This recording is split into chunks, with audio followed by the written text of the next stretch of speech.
hoje a gente vai falar um pouquinho sobre a estrutura e função dos ovários.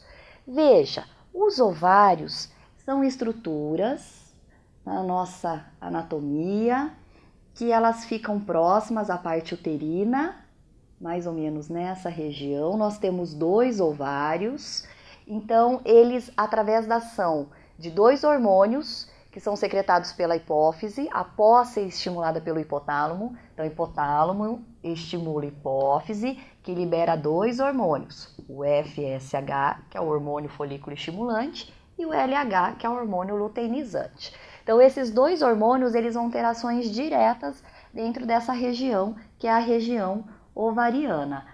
Dependendo do ciclo e da fase que tiver, então esses folículos vão sendo maturados dentro desse ovário e eles saem desse ovário. Quando sai o óvulo, então nós temos aqui na região final, a gente chama de uma região distal da tuba uterina, as fímbrias que vão então captar esse óvulo e levar para poder ser fertilizado. Muito bem, dentro dessa função da estrutura do ovário, a gente tem uma relação com as fases do ciclo menstrual.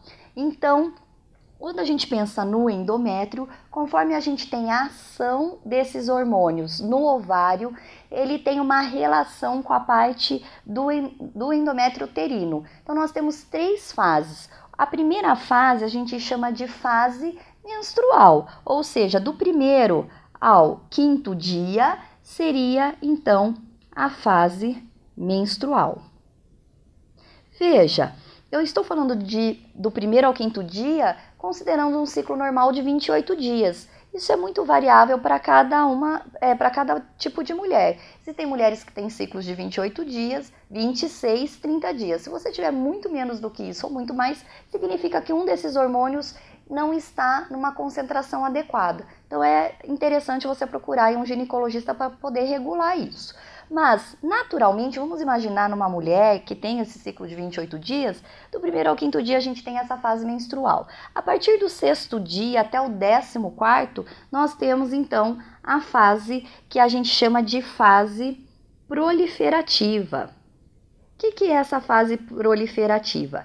É a fase em que está ocorrendo o crescimento dos folículos e na consequência está também ocorrendo o aumento do endométrio.